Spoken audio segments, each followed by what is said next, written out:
Bismillah. Assalamualaikum warahmatullahi wabarakatuh. Bismillahirrahmanirrahim.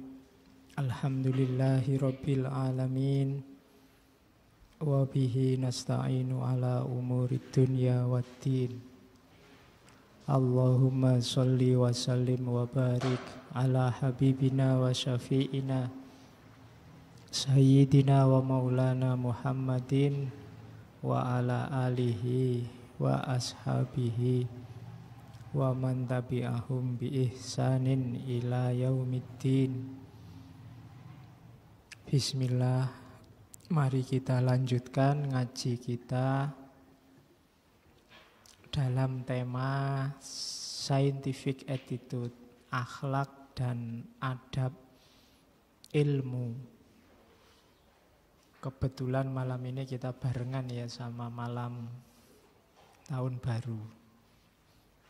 Saya tidak tahu penting apa enggak malam 1 Muharram itu bagi teman-teman. Yang jelas besok libur. Ya, Muharramnya kalau orang Jawa menyebutnya bulan Suro. Termasuk bulan haram. Kalau di Islam kan dikenal ada 4 bulan yang sebagai bulan haram. Yang 3 berurutan, yang 1 agak misah. Rejab, kemudian ya Dzulqa'dah, Dzulhijjah sama Muharram. Itu Arba'atun Hurum, 4 bulan haram. Kalau di Arab dulu di bulan-bulan haram tidak boleh perang. Cuma hari-hari ini kita tidak peduli. Bah haram, bah tidak haram, pokoknya ada musuh ya perang. Perangnya kan enggak, hari ini kan perangnya macam-macam, tidak cuma perang fisik. Perang opini, perang pendapat, perang pemikiran, perang media, tidak ada hentinya, tidak ada bulan haramnya. Kalau bisa kita ambil momen bulan Muharram ini, tinggal 1 tahun ini bulan haramnya, kita ambil momen 1 bulan ini kita berhenti perang, berhenti nyari musuh, baik di WA, di Facebook, di internet, biar tidak capek. Kalau beberapa ulama menyebut bulan Muharram itu sebagai syahrullah, bulannya Allah. Maka kita latihan 1 bulan ini untuk semakin dekat sama Allah. Kalau bagi teman-teman yang di Jawa itu kan disebut suro, dan suro itu larangannya banyak kalau di Jawa. Tidak boleh mantu lah, tidak boleh ini, tidak boleh itu. Sebenarnya di balik itu ada kearifan lokal bahwa bulan suro kita sibuknya sama Allah saja. Jangan bikin agenda-agenda besar yang membuat kita agak lalai dari Allah, maka dibikinkan beberapa mungkin sejenis mitos bahwa suro tidak boleh ini, tidak boleh itu. Bahkan malam 1 suro kan malam yang ngeri kalau di Jawa. Ya, di filmnya banyak, tapi sebenarnya di situ ada hikmah bahwa 1 bulan ini kita fokusnya ke Allah saja, tidak fokus ke agenda-agenda besar yang lain. Nanti kalau sudah, kita mulai lagi. Itu di antara nilainya itu. Maka malam ini kita awali tahun baru dengan hidayah yang baru. Kita cari hidayah di hari pertama, bidayatul hidayah. Jadi awal dari hidayah. Yang nulis tokoh yang mungkin di ngaji ini paling sering kita angkat, Imam Ghazali. Ini sang hujatul Islam. Bahkan mungkin akan sangat banyak nanti tema-tema yang saya sisipkan Ghazali, karena memang beliau ini secara intelektual luar biasa. Tidak cuma diakui di timur, tapi juga di barat. Bahkan tidak cuma di dunia, tapi juga di akhirat. Kalau ada di Jami'u Karomatil Aulia itu ada Imam Asyazili cerita satu ketika dia mimpi. Jadi melihat Nabi Muhammad bersama Nabi Isa, bersama Nabi Musa. Nabi Muhammad ini sama Ghazali. Terus Nabi Muhammad pamer, di antara umatmu Nabi Musa, Nabi Isa, ada nggak yang sehebat Ghazali ini? Jawabannya Nabi Musa sama Nabi Isa, enggak ada. Karena memang luar biasa, Imam Ghazali itu usianya hanya sampai 53 tahun, tapi beliau karyanya 450 lebih. Itu kalau dikuruskan sama hari-hari beliau hidup mungkin ya bisa 1 bulan 1 buku itu. Jadi 450 karya, bandingkan sama kita bikin makalah 1 aja sak semester udah dadi-dadi. Itu tiap bulan bikin tulisan 1.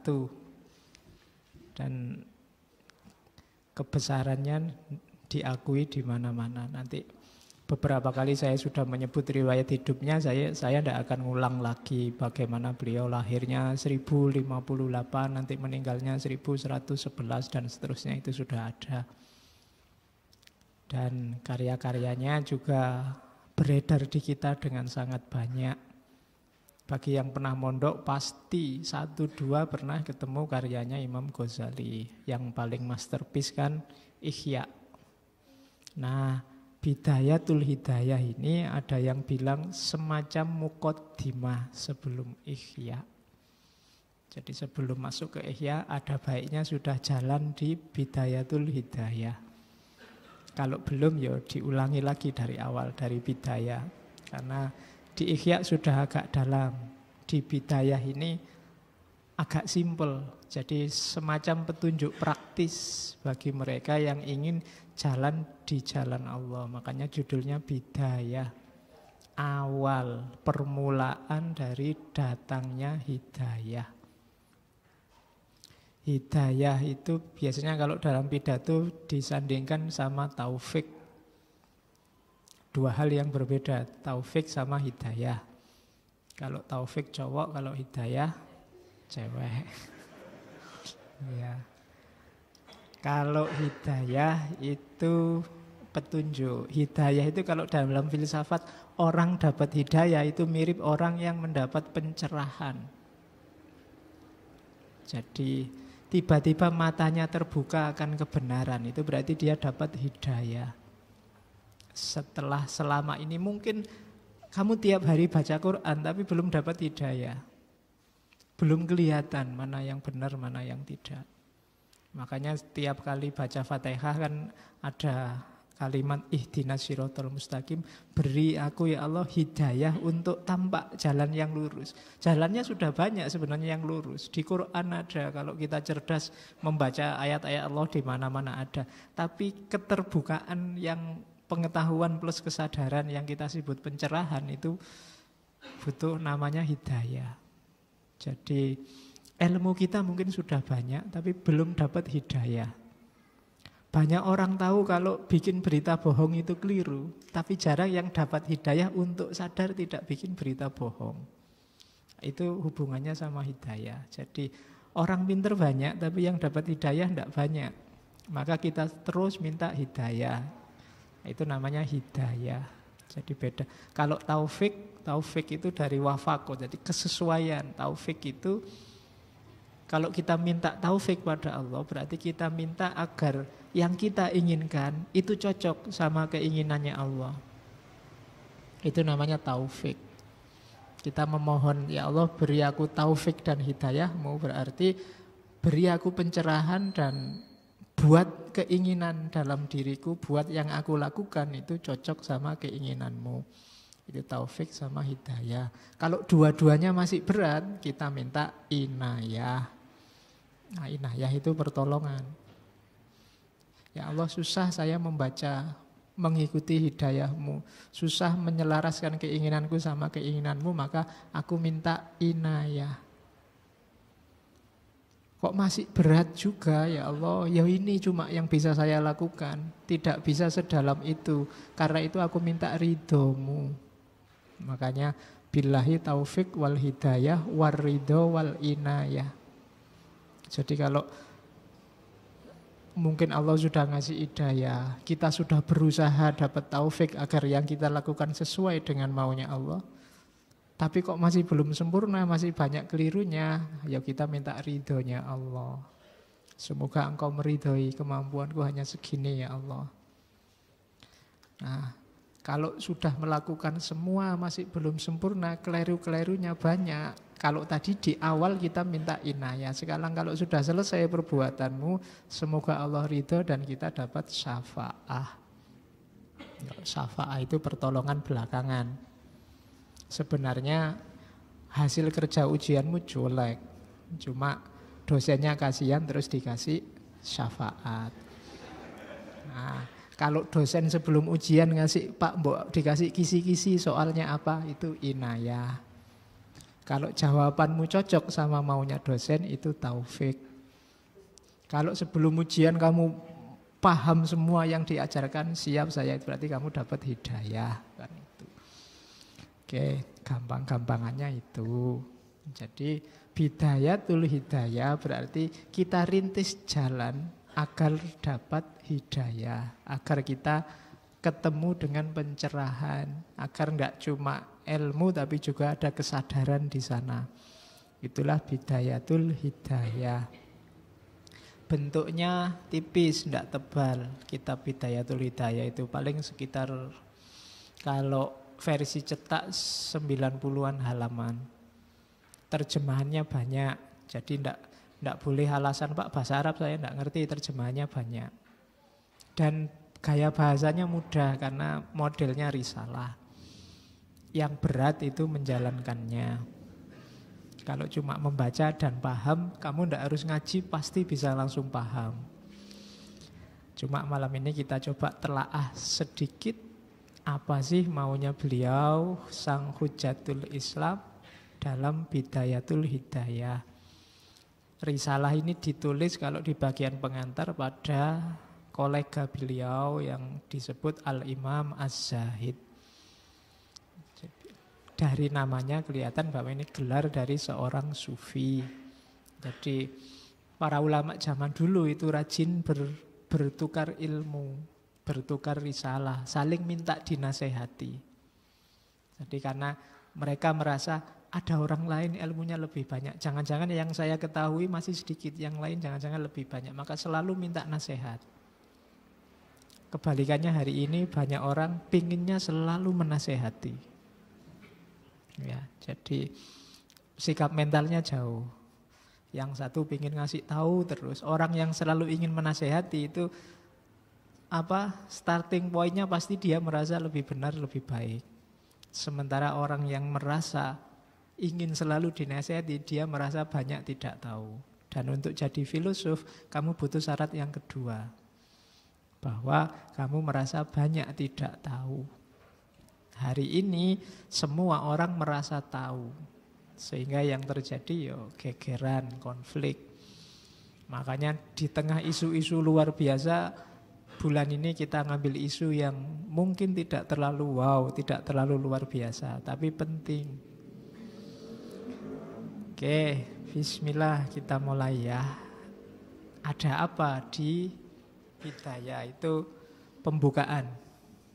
Di pengantarnya ada, ini kan teman beliau minta nasihat, cuma diawali dari, meskipun nanti akhirnya menasehati dalam arti nulis panjang lebar di risalah, diawali dari ndak saya itu sebenarnya apa ya layak menasehati, katanya Imam Ghazali.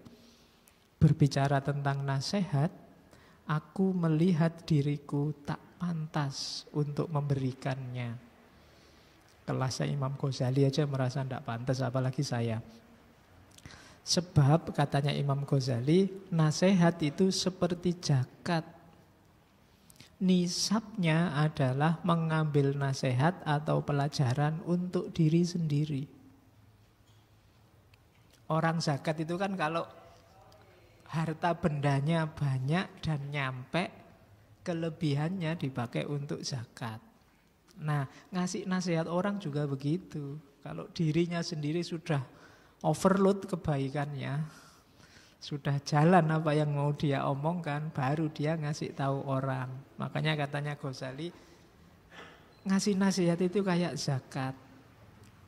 Bagaimana saya bisa ngasih zakat kalau nisabnya aja saya nggak nyampe. Mungkin ilmuku, pengetahuanku masih belum nyampe limit untuk zakat. Belum untuk diriku sendiri aja masih kurang. Itu bahasanya Ghazali begitu. Orang yang tidak memiliki cahaya tak mungkin dijadikan alat penerang oleh yang lain. Ini pasti tawadhu. Karena bagi kita Ghazali itu cahaya yang luar biasa, tapi dia tetap merasa belum terlalu bercahaya, belum layak menasehati. Bagaimana bayangan akan lurus bila kayunya bengkok?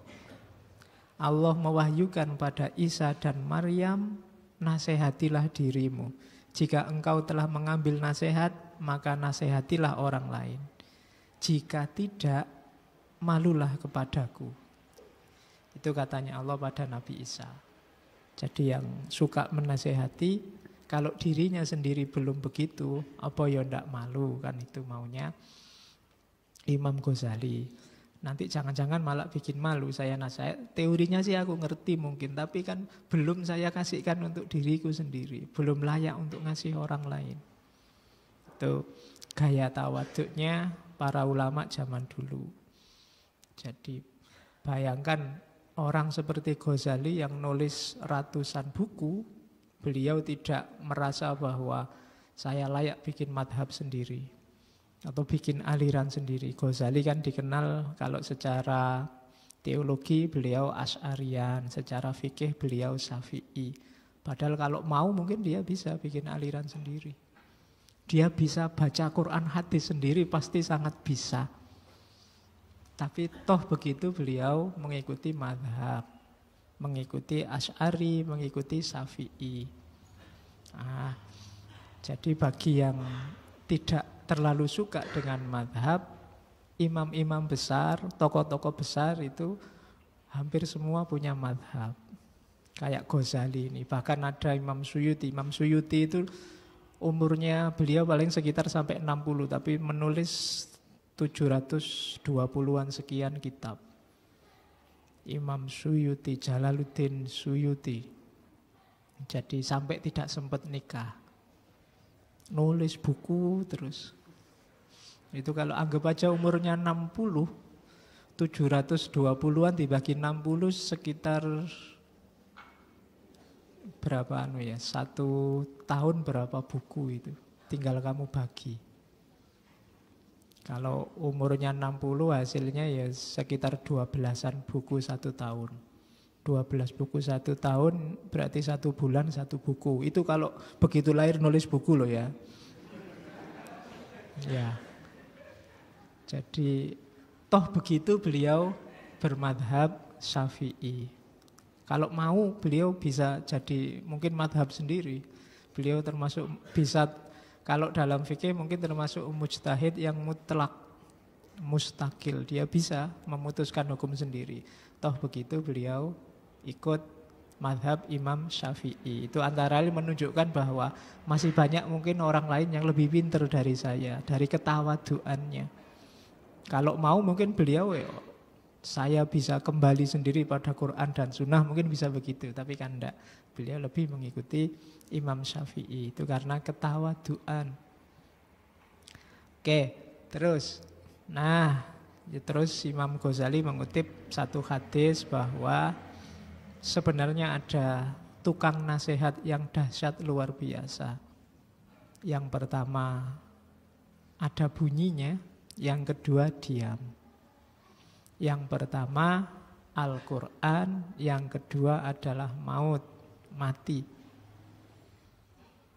Kalau Al-Quran butuh ilmu, karena dia bentuknya teks. Butuh ilmu yang berhubungan dengan teks bahasa. Kalau mati butuh kearifan, butuh kesadaran. Nasihat paling puncak itu kematian. Kalau ada orang seperti apapun kejahatannya, asal dia ingat mati dan sadar bahwa sejago apapun dia, sedahsyat apapun dia, ujungnya pasti mati, itu biasanya bisa diredam. Bisa menghalangi orang untuk melanjutkan kiprah dosanya. Tetapi banyak orang yang Kematian tidak bisa memberi nasihat. Banyak orang yang Al-Quran tidak bisa menggerakkan hatinya. Sekarang kamu dengar berita kematian kan biasa-biasa saja. Kalau masjid mengumumkan Inna lillahi wa inna ilaihi roji'un, kamu kan tidak ada kerentek apa-apa, cuma dengerin sopo ya, Anda kenal sudah, gitu kan gitu. Pokoknya kamu cuma nunggu kenal apa enggak gitu, kan enggak kenal ya wes gitu. Padahal itu sebenarnya peringatan luar biasa, itu nasihat yang luar biasa. Seperti apapun kondisimu saat ini, kalau sedang senang ya jangan terlalu senang-senang, kalau sedang sumpek jangan terlalu larut dengan kesedihan. Karena apapun situasimu, ujungnya pasti innalillahi wa inna ilaihi roji'un. Dan itu ndak ada aba-aba waktunya kapan. Ndak harus nunggu tua. Mungkin yang muda hari-hari ini lebih banyak. Yang tua, yang sakit lama malah ndak meninggal-meninggal, yang tidak sakit tiba-tiba meninggal juga banyak. Itu kan nasihat-nasihat yang luar biasa. Jadi ada nasihat yang berbunyi, ada nasihat yang diam. Nasihat yang bunyi itu Al-Quran, nasihat yang diam itu maut. Nah, itu pengantarnya Ghazali sebelum dia masuk ke materi Bidayatul Hidayah. Dan Bidayatul Hidayah itu ditujukan untuk level orang-orang seperti kita, para pemula yang berniat menempuh jalan. Jadi isinya tidak terlalu berat secara teori, simple dan praktis.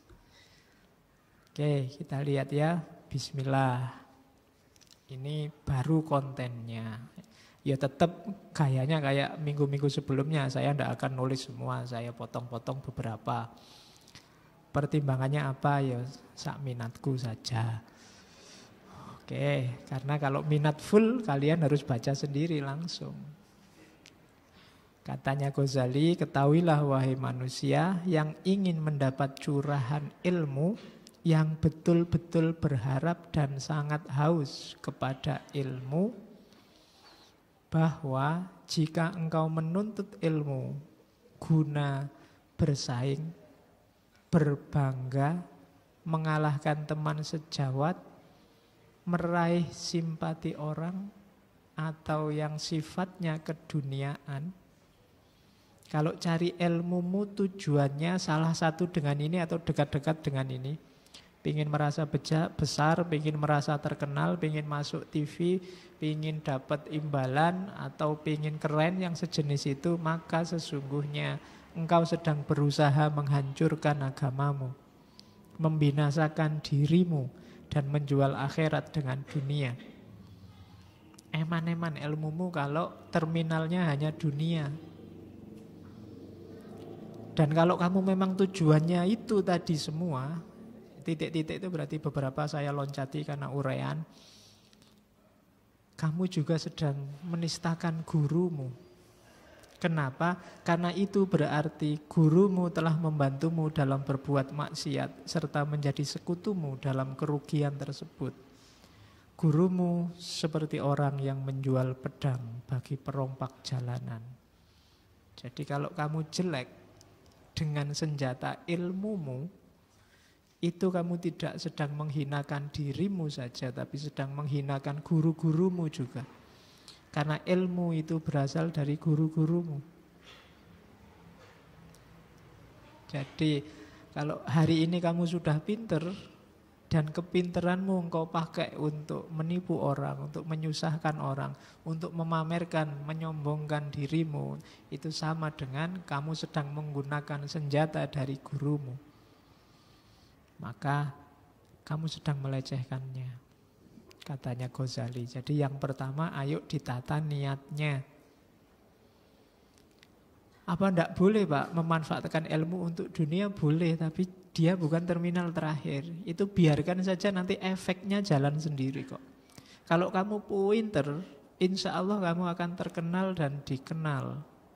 Tapi jangan dijadikan tujuan. Kayak orang menempuh jalan sufi, mungkin kamu sedikit-sedikit dapat karomah. Tapi jangan terpesona oleh itu dan jangan itu tujuannya. Kalau tujuanmu itu, kamu sedang melecehkan gurumu.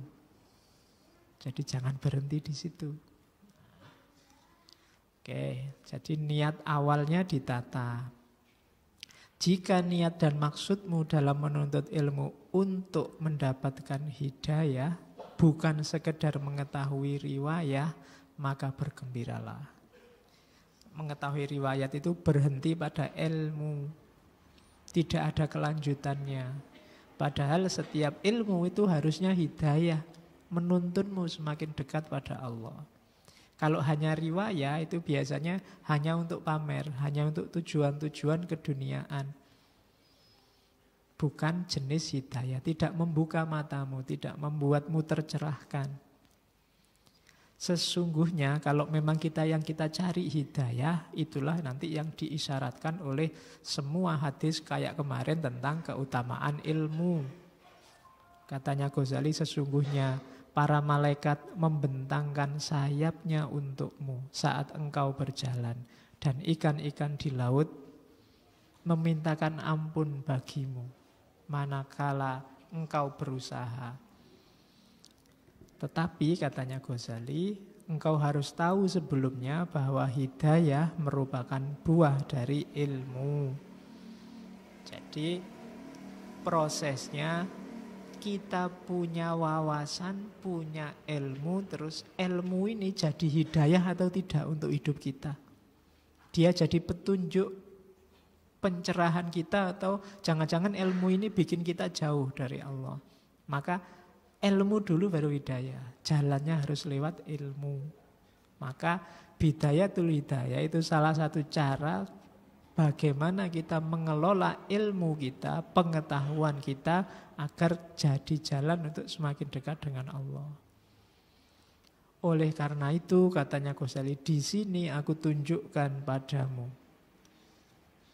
permulaan dari sebuah hidayah, agar engkau bisa mencoba dirimu dan menguji hatimu. Jadi bacalah kitab ini, katanya Ghazali, terus coba kamu uji dirimu. Bisa enggak menjalankan yang tertulis di kitab ini? Jadi ujiannya itu, katanya Ghazali. Hidayah itu memiliki permulaan dan akhir. Ada aspek lahir, ada aspek batin. Untuk mencapai titik akhir tersebut, permulaannya harus tersusun rapi. Begitu pula untuk menyingkap aspek batinnya, harus diketahui terlebih dahulu aspek lahirnya. Jadi hidayah itu tidak akan datang tiba-tiba, harus diusahakan. Kita berusaha untuk jadi orang yang mengalami pencerahan. Dan caranya tidak bisa ngawur, ada prosesnya. Dari awal sampai tujuan, dari lahir sampai batin. Lahir itu berarti pedoman-pedoman syariat yang lahir dan batin. Kalau syariatnya tidak beres, ya batinnya tidak mungkin beres. Jadi awalnya itu. Oleh karena itu, katanya Ghazali, di sini akan aku tunjukkan padamu permulaan dari hidayah yang engkau bisa mencoba dirimu dan menguji hatimu. Tadi kan ujian. Apabila engkau mendapati hatimu condong pada hidayah tersebut, lalu dirimu berusaha untuk menggapainya, maka setelah itu engkau bisa melihat perjalanan akhir darinya yang melaju dalam lautan ilmu. Coba habis baca kitab ini, terus kira-kira kamu mau ndak begitu? Menjalankan sarannya Ghazali, mau nggak, katanya Ghazali? Kalau mau, Ghazali mengucapkan selamat, nikmatilah surfing di dunia ilmu dan mendapatkan pencerahan.